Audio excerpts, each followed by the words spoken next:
नमस्कार प्रिय दर्शकों, एक बार फिर आपका स्वागत है हमारे YouTube चैनल में। प्रिय दर्शकों, आज फिर एक नई कहानी, एक नया वीडियो लेकर के हम हाजिर हुए हैं। प्रिय दर्शकों, आज की जो कहानी है, आज का जो प्रसंग है, ये बड़ा ही ज्ञानवर्धक है, बड़ा ही मोटिवेशनल है। एक कौवा ने बताया, औलाद से इन दो चीजों की उम्मीद कभी मत करना, बुढ़ापे में दुखी नहीं रहोगे। प्रिय दर्शकों, कहानी शुरू करने से पहले अगर आप हमारे चैनल पर पहली बार आए हैं तो चैनल को सब्सक्राइब करें, बेल आइकॉन ऑन करें, अच्छे कमेंट किया करें ताकि हर आने वाले वीडियो का नोटिफिकेशन सबसे पहले आपको मिले और प्रिय दर्शकों आप उसका फायदा उठा सके। शुरू करते हैं प्रिय दर्शकों आज की यह प्यारी सी कहानी, यह प्यारा सा वीडियो। प्रिय दर्शकों, प्राचीन समय की बात है। किसी जंगल में एक कौवा और कौवी का जोड़ा अपना घोंसला बना करके रहते थे। वह दोनों पति पत्नी एक दूसरे से बड़ा प्रेम करते थे। एक दिन की बात है, कौवा की पत्नी कौवी गर्भवती हो जाती है। प्रिय दर्शकों, इस बात को जानकर कि अब वह दोनों माता पिता बनने वाले हैं, कौवा और कौवी बड़े प्रसन्न थे, बड़े खुश थे। प्रिय दर्शकों, कौवा अपनी पत्नी कौवी का बड़ा ख्याल रखता था।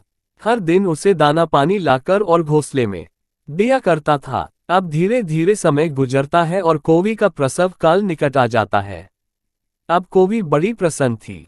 वह अपने पति कौवा से कहती है कि पिया जी, हमारी संतान आने वाली है, बहुत ही जल्द मैं अपने बच्चों को जन्म दूंगी। बुढ़ापे में वह हमारी खूब सेवा करेंगे, हमारा सहारा बनेंगे। अब हमें किसी बात की चिंता नहीं है, हमारी संतान हमारी खूब सेवा करेगी। प्रिय दर्शकों को वह कहता है कि प्रिय, हमें ऐसा नहीं सोचना चाहिए कि हमारी संतान हमारी सेवा करेगी या हमारा बुढ़ापे का सहारा बनेगी। कौवी कहती है कि पिया जी, ऐसा क्यों कह रहे हैं? हर संतान अपने माता पिता की सेवा करती है, फिर हमारी संतान हमारी सेवा क्यों नहीं करेगी? तब कौवा कहता है कि प्रिय, मैं तुम्हें कहानी के माध्यम से बताता हूँ कि बुढ़ापे में अपनी औलाद से माता पिता को इन दो चीजों की उम्मीद कभी नहीं करनी चाहिए, और जो भी मनुष्य इन दो बातों को याद कर लेगा वह अपने बुढ़ापे में कभी दुख नहीं भोगेगा। प्रिय दर्शकों, अब कौवा अपनी कहानी प्रारंभ करता है। कौवा कहता है कि प्रिय, किसी नगर में एक व्यक्ति रहता था। उस व्यक्ति के घर में ईश्वर का दिया हुआ सब कुछ था। खूब रुपया, पैसा, धन दौलत, मान सम्मान सब कुछ होने के बाद भी वह पति पत्नी दुखी रहते थे। उनके दुख का कारण था कि ईश्वर की कृपा से उसके घर में सब कुछ था लेकिन कोई संतान नहीं थी। इस बात को लेकर दोनों पति पत्नी अक्सर चिंतित रहते थे। इस तरह दोनों पति पत्नी को एक साथ रहते हुए 15 साल गुजर जाते हैं, लेकिन उनके घर में कोई संतान नहीं होती है। वह व्यक्ति अपनी पत्नी को अच्छे से अच्छे डॉक्टर को दिखाता है, महंगे से महंगे अस्पताल में जाकर वह अपनी पत्नी का इलाज कराता है, पवित्र तीर्थ स्थानों पर जाकर संतान मांगता है, मंदिर में जाकर माथा टेकता है, तब कहीं जाकर शादी के 20 साल बाद उसकी इच्छा पूरी होती है। ईश्वर की कृपा से उस व्यक्ति की पत्नी को एक पुत्र प्राप्त होता है। अस्पताल में बच्चे का जन्म होता है। पुत्र की बात सुनकर वह खुश हो जाता। बच्चे की साफ सफाई के बाद उस अस्पताल की नर्स जब उनके नन्हे से पुत्र को लेकर उनके पास पहुंचती है तो दोनों पति पत्नी पूछने लगते हैं कि हमारी संतान कैसी है, कोई दिक्कत तो नहीं है। दोनों पति पत्नी की इन बातों को सुनकर नर्सिस व्यक्ति की पत्नी से कहने लगती है कि बहन जी, आपको जो पुत्र हुआ है वह सुंदर है, अच्छा है, लेकिन इसमें एक कमी है। नर्स के मुंह से जब बच्चे की मां ये सुनती है कि कोई कमी है तो वह चिंतित हो जाती है। नर्स कहती है कि बहन, घबराने की कोई बात नहीं है। बहन जी, जो आपको पुत्र हुआ है वह सुंदर है, स्वस्थ है, बस उसमें एक कमी है कि उसकी एक आंख नहीं है।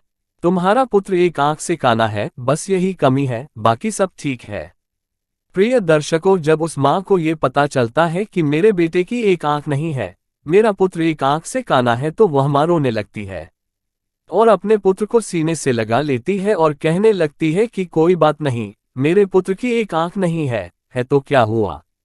एक आंख तो सही है, जैसा भी है, पर ये तो मेरे दिल का टुकड़ा है। मेरे लिए दुनिया का सबसे सुंदर बच्चा मेरा पुत्र है। प्रिय दर्शकों, मां के लिए सभी संतानें बराबर होती है, चाहे कोई काला कुरूप हो या चाहे कोई गोरा और सुंदर। मां कभी अपने बच्चों का शरीर नहीं देखती, वह उनकी आत्मा से जुड़ी होती है। माँ उस बालक को देखकर कहती है, कितना सुंदर है मेरा बच्चा। प्रिय दर्शकों, उस माँ की इन बातों को सुनकर नर्स की आंखों में भी पानी आ जाता है।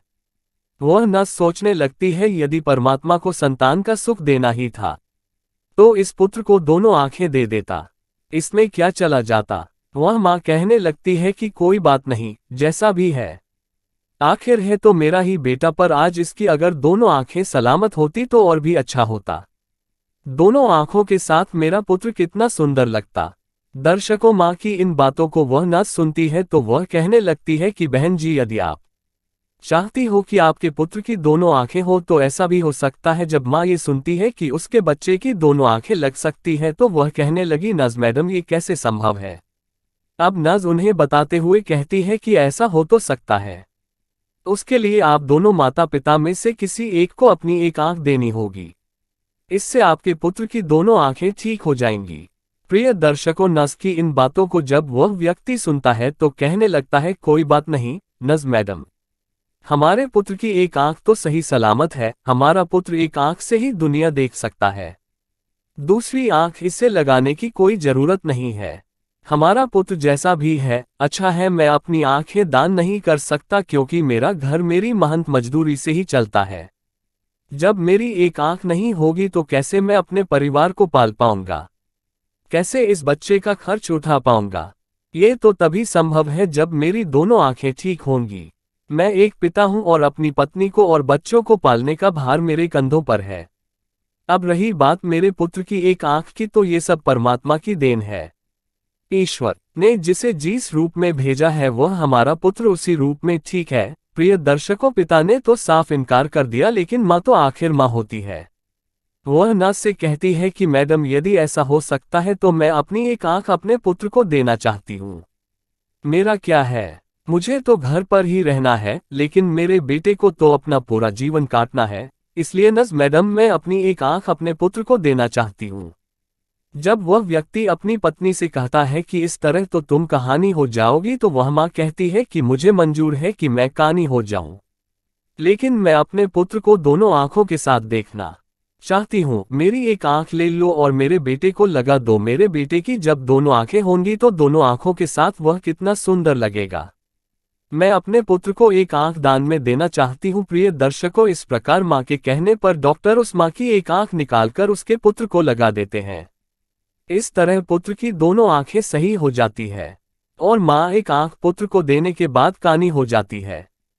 प्रिय दर्शकों, कोवा आगे कोवी से कहता है कि प्रिय, कुछ दिन तक सभी लोग अस्पताल में रहते हैं। जब दोनों माँ बेटे स्वस्थ हो जाते हैं तो अस्पताल से माँ बेटे को छुट्टी मिल जाती है।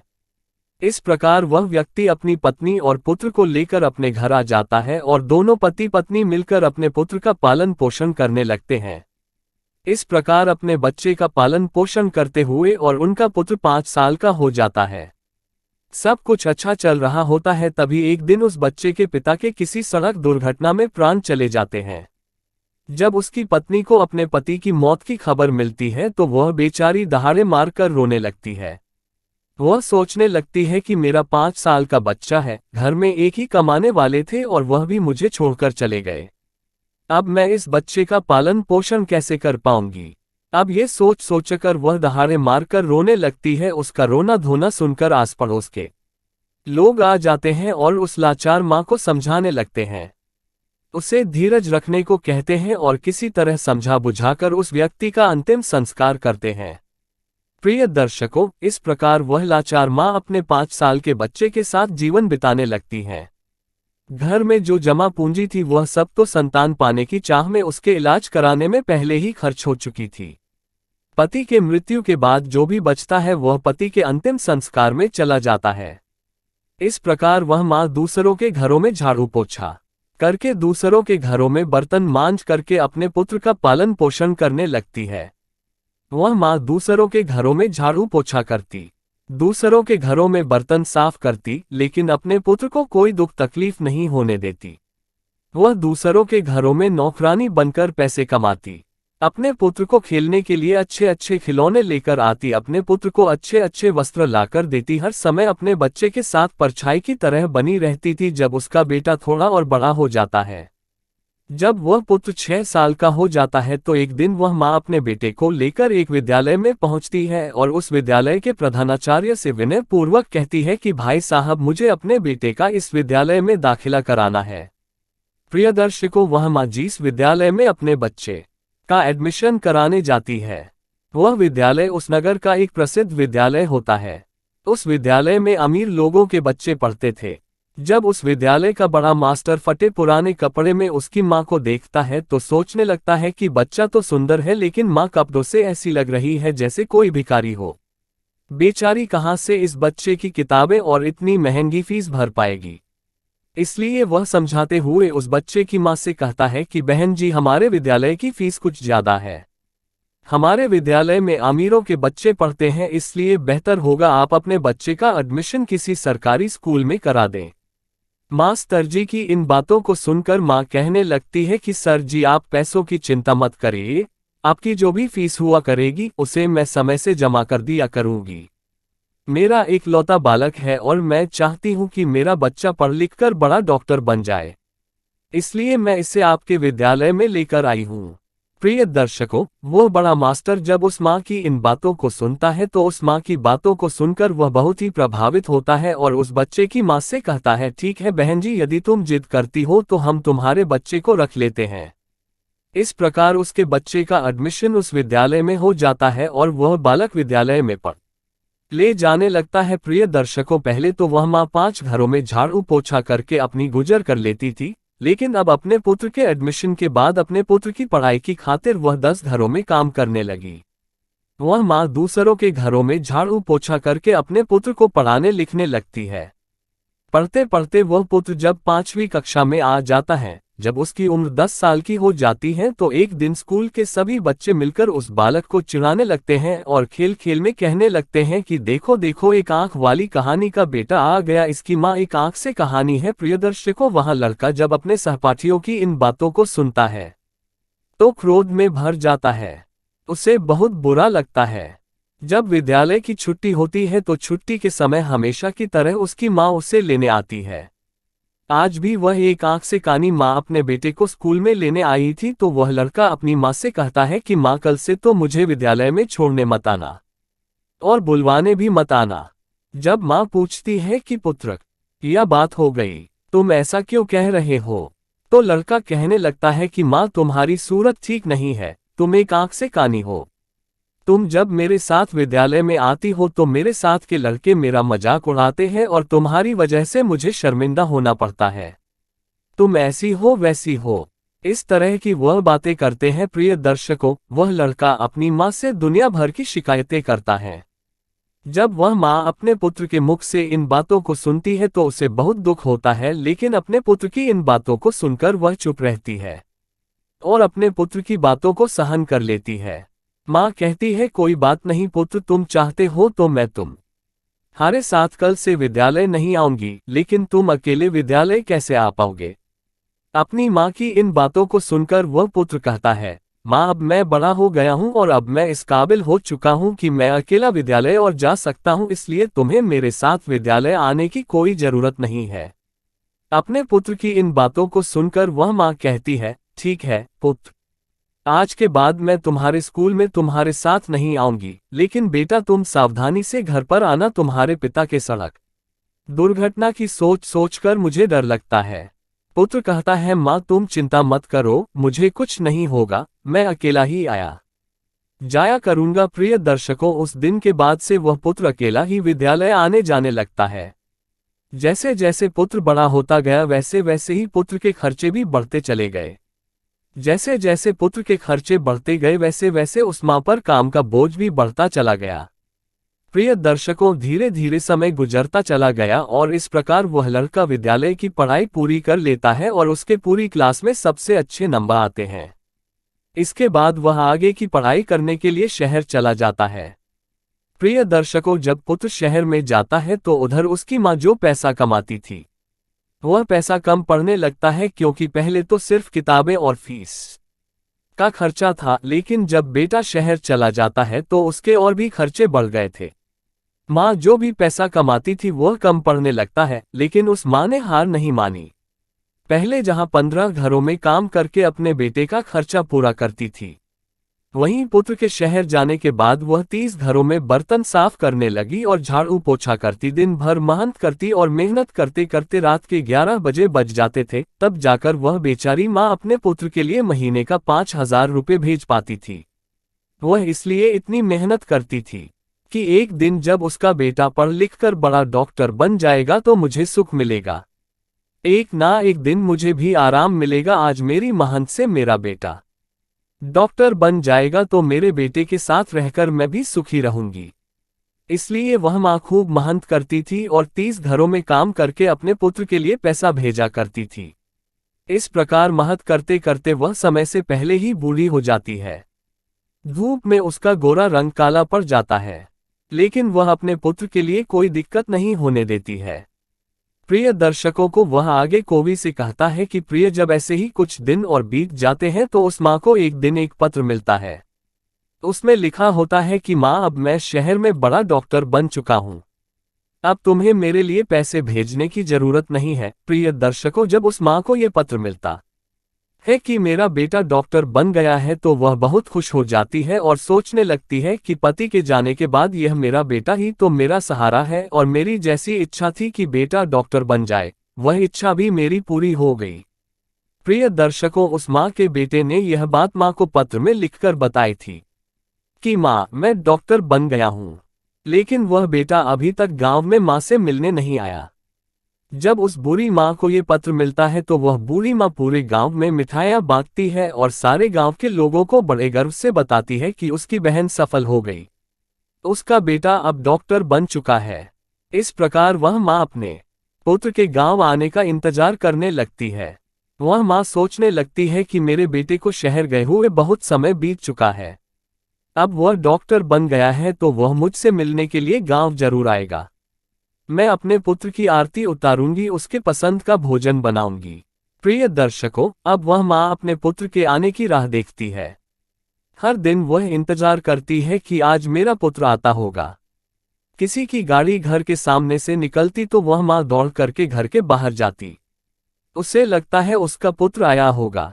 इस तरह इंतजार करते करते उसे कई दिन बीत गए। रात में उस माँ को नींद नहीं आती थी। वह सोचने लगती कि जाने क्या मजबूरी है, मेरा बेटा मुझे लेने क्यों नहीं आया, कब मुझे अपने साथ ले जाएगा। अब वह दिन नहीं आएंगे कि मैं दूसरों के घरों में बर्तन साफ करूं, दूसरों के घरों में झाड़ू पोछा करूं। अब तो मैं आराम से बैठकर अपने बेटे की कमाई खाऊंगी। अब तो मेरे बेटे के घर में नौकर चाकर भी होंगे, गाड़ी बंगला भी होगा। अब मेरे दुख के दिन बीत चुके हैं। इसी तरह वह माँ सारे दिन तरत रहा के सपने देखा करती थी। प्रिय दर्शकों, इस तरह उस माँ को अपने बेटे का इंतजार करते हुए 1 साल बीत जाता है, लेकिन वह बेटा 1 साल में एक दिन भी माँ के पास नहीं आता है। फिर एक दिन उस माँ के पास बेटे का दूसरा पत्र आता है।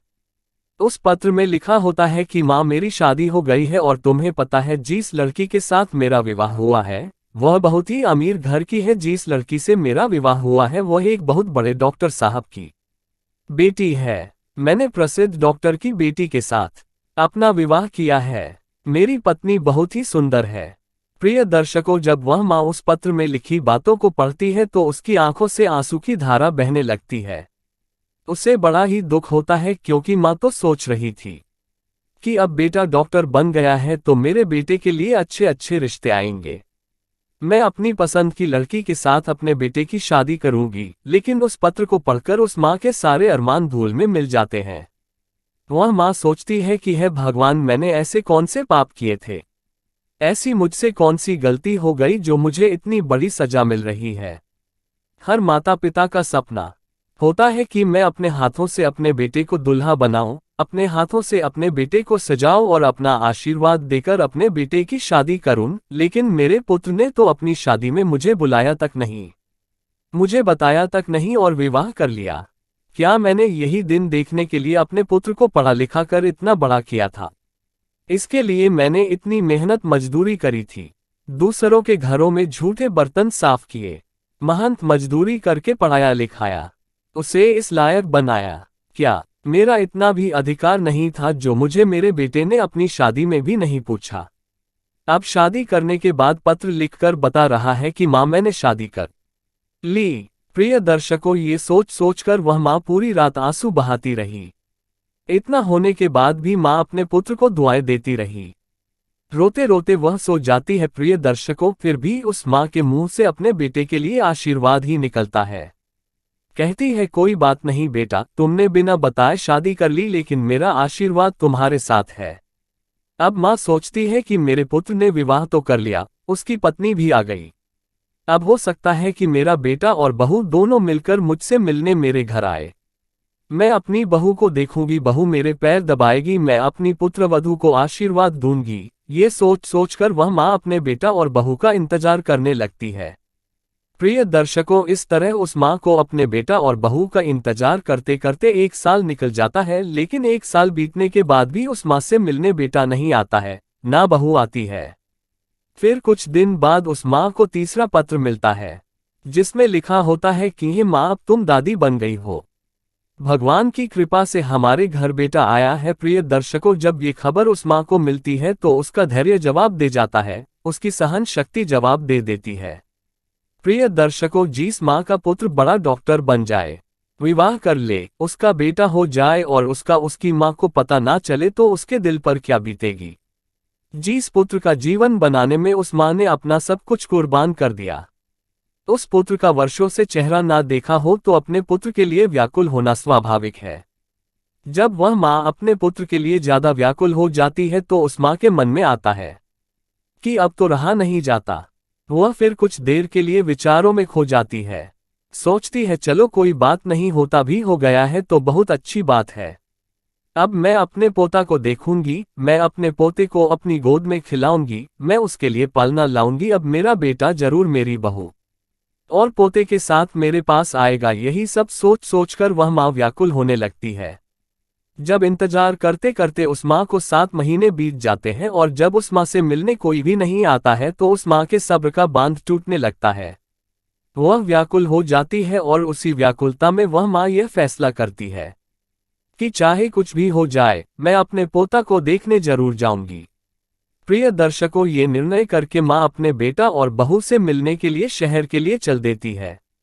किसी तरह वह पता पूछते पूछते उस शहर में पहुंच जाती है जिस शहर में उसका बेटा रहता था। उस शहर में पहुंचकर वह बूढ़ी माँ एक ऑटो वाले को अपने पास बुलाती है और ऑटो वाले को अपने बेटे का पत्र दिखाते हुए कहती है, बेटा मुझे इस जगह पर जाना है। ऑटो वाला पता देखता है और बूढ़ी माँ को अपने ऑटो में बैठा लेता है और उस बूढ़ी माँ को उस बताए हुए पते पर ले जाता है। प्रिय दर्शकों, कुछ समय के बाद वह ऑटो वाला बूढ़ी माँ को लेकर बड़े डॉक्टर के बंगले पर पहुंच जाता है और बंगले के सामने अपना ऑटो खड़ा कर देता है और माताजी से कहता है कि माँ जी, तुमने जो पता दिखाया था, तुम उस पते पर पहुंच चुकी हो।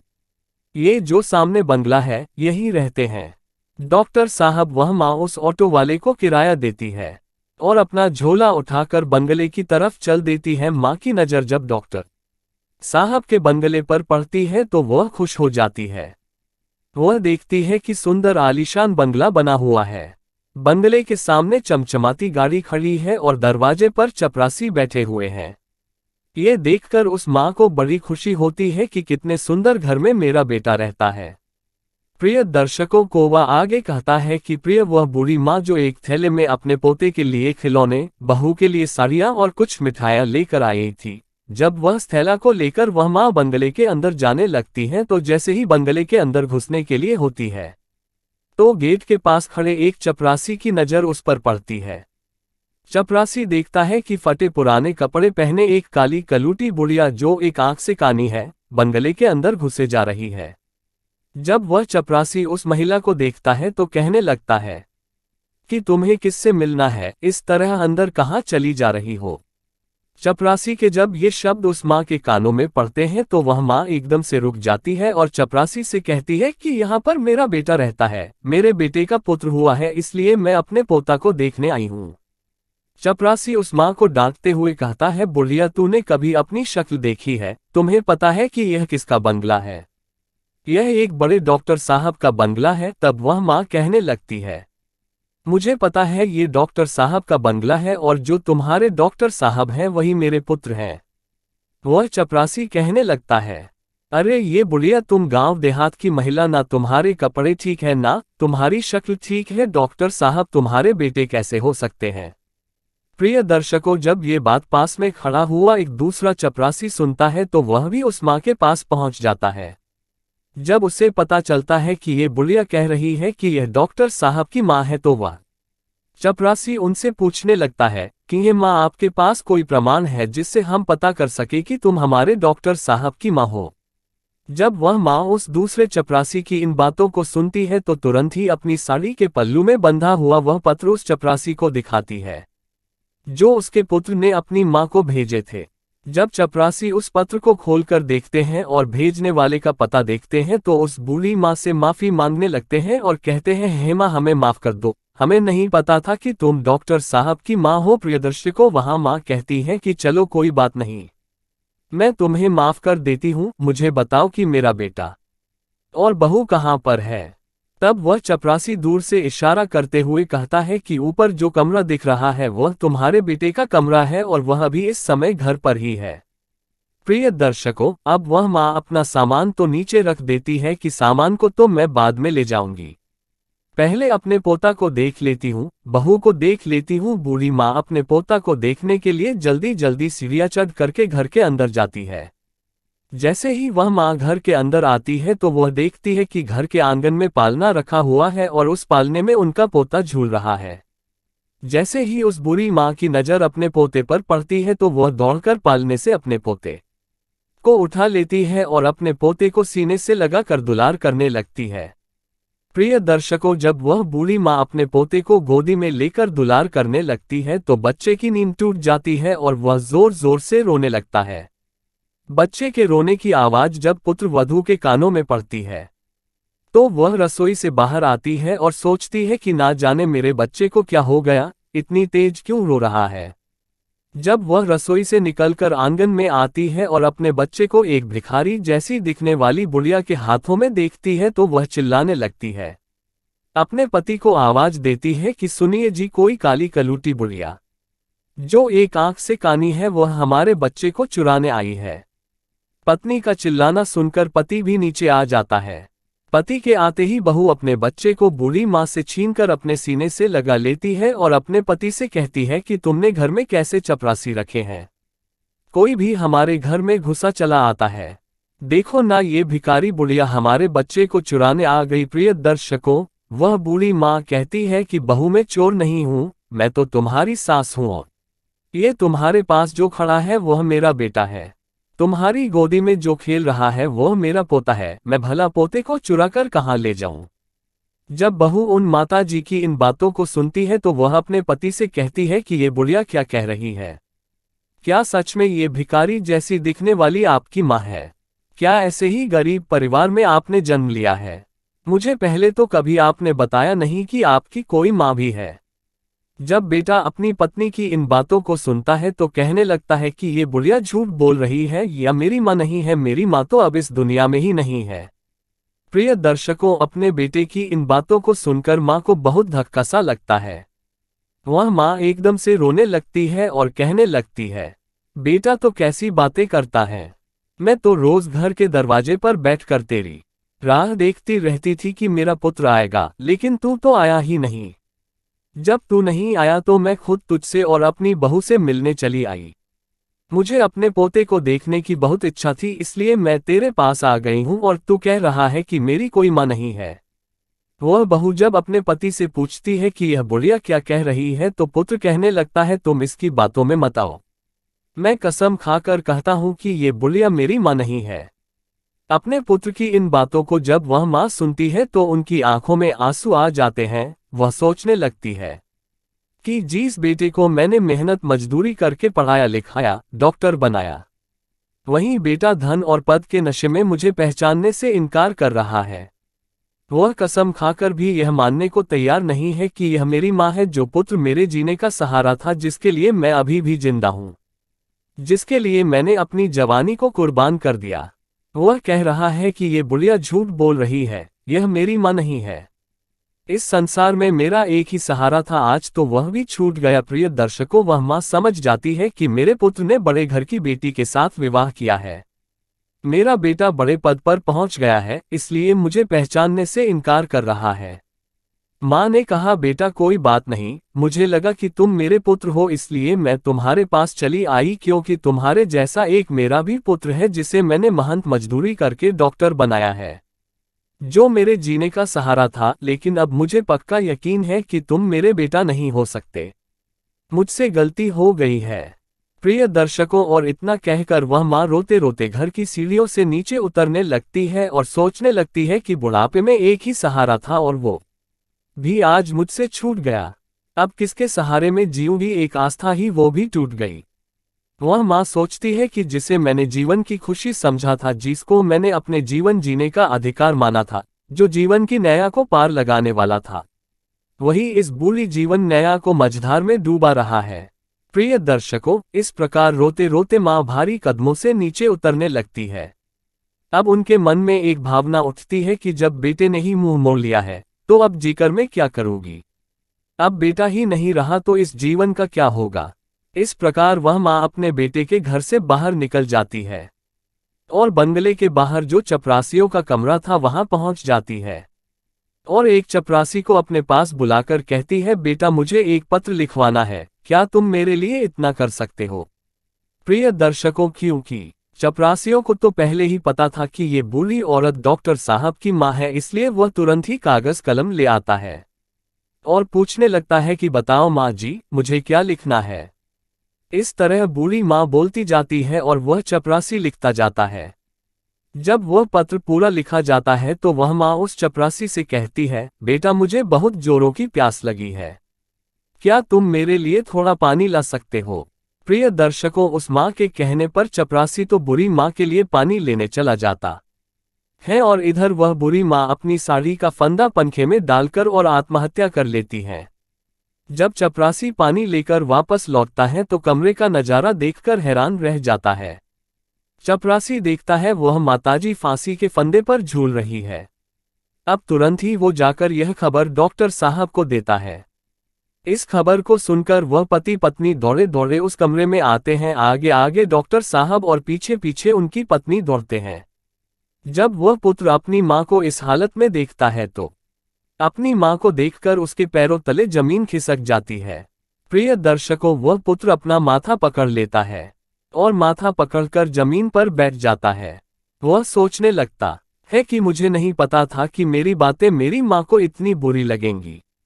मैं तो अपनी पत्नी को झूठी शान शौकत दिखाने के कारण माँ को पहचानने से इनकार कर रहा था, इसलिए कह दिया कि मेरी कोई माँ नहीं है।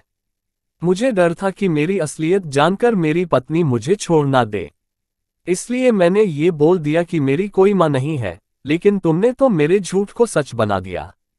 एक बार पुत्र की मजबूरी के बारे में सोचा होता, प्रिय दर्शकों, तभी डॉक्टर साहब की पत्नी की नज़र फांसी पर झूलती हुई उस माँ के हाथों पर पड़ती है। जब उस बेटे की पत्नी फांसी पर झूलती हुई माँ के हाथों में कागज का टुकड़ा देखती है तो वो उस कागज के टुकड़े को बूढ़ी माँ के हाथों से लेकर पढ़ने लगती है। पढ़ते पढ़ते उसकी आंखें भर आती है। उस पत्र में लिखा हुआ था कि बेटा, मेरा आशीर्वाद है कि तुम खूब उन्नति करो, मेरा आशीर्वाद तुम्हारे साथ है। मैं जाते जाते तुम्हें कुछ राज बताना चाहती हूँ बेटा, मैं अच्छी नहीं दिखती हूँ, तो उसके पीछे भी एक कारण तुम ही हो। जब तुम्हारा जन्म हुआ था उस समय तुम्हारी एक आंख नहीं थी, मैंने अपनी एक आंख तुम्हें देकर तुम्हें सुंदर बनाया था, सुंदर रूप दिया और मैं कुरूप हो गई, और उसी कुरूप चेहरे से तुम नफरत करते हो क्योंकि मैं कानी हूँ। और दूसरा, मेरा रंग काला है, ये भी ऐसा नहीं था। बेटा, आज तुम जिस मुकाम पर बैठे हो उस मुकाम पर तुम्हें पहुंचाने के लिए मैंने दिन रात मेहनत की है। मैंने कभी नहीं देखा कि कितनी गर्मी है, कितनी सर्दी है। तुम्हें पढ़ाने लिखने के लिए, तुम्हारे खर्चे उठाने के लिए मैं काली कलूटी हो गई, उसका भी मुझे कोई मलाल नहीं है। तुम सुंदर हो इसकी मुझे खुशी है। मैं तुम्हें देखना चाहती थी, अपने पोता को देखना चाहती थी, अपनी बहू से मिलना चाहती थी, इसलिए मैं शहर चली आई, क्योंकि तुमने तो कभी गांव आकर मेरा हाल नहीं पूछा। लेकिन जब मैं स्वयं चलकर तुमसे मिलने आई तो तुमने तो मुझे पहचानने से इनकार कर दिया। इसलिए लगा कि अब दुनिया में मेरा कोई नहीं है, अब जीने का मेरा उद्देश्य खत्म हो गया है। जब कोई रहा नहीं तो मेरे जीने का क्या फायदा। बेटा जाते जाते ईश्वर से प्रार्थना करती हूँ कि तुम सदा खुश रहो, तुम्हारी संतान खुशी रहे। प्रिय दर्शकों, जब उस बेटे की पत्नी यह पत्र पढ़कर अपने पति को सुनाती है तो उस बेटे का सर शर्म से नीचे झुक जाता है। उसे अपने आप से घृणा होने लगती है कि जिस माँ ने मेरी जिंदगी बनाने में अपना सब कुछ निछावर कर दिया, वही माँ आज मेरी चौखट पर मुझसे मिलने आई तो मैंने एक गिलास पानी तक नहीं पूछा। इस प्रकार दोनों पति पत्नी अपनी गलती के लिए उस मरी हुई माँ से माफी मांगते हैं। लेकिन अब क्या हो सकता था, वह माँ तो उनकी माँ सुनने के लिए वहां मौजूद नहीं थी, उनसे बहुत दूर जा चुकी थी जहां से कोई नहीं आता। प्रिय दर्शकों, अब डॉक्टर साहब के जीवन में सिर्फ पछताना ही रह गया था। कैसी ये दुनिया है, कुछ लोगों के जीवन में माँ नहीं होती तो वह सारे जीवन माँ के लिए तरसते हैं, और जिसके जीवन में माँ होती है तो उस माँ की बच्चे कदर नहीं करते। प्रिय दर्शकों, पत्नी और बच्चे दोबारा मिल सकते हैं पर माँ दोबारा नहीं मिल सकती। प्रिय दर्शकों, एक संतान ही माता पिता के जीने का सहारा होती है, बुढ़ापे की लाठी होती है। ऐसे में जब बेटा ही अपने धन के नशे में, अपने पद के नशे में माता पिता को पहचानने से इनकार कर देता है, या अपने माता पिता को भुला देता है, या घमंड में आकर उनका अपमान कर देता है, तो दुनिया में माता पिता को सबसे बड़ा दुख ऐसे ही बेटों से होता है।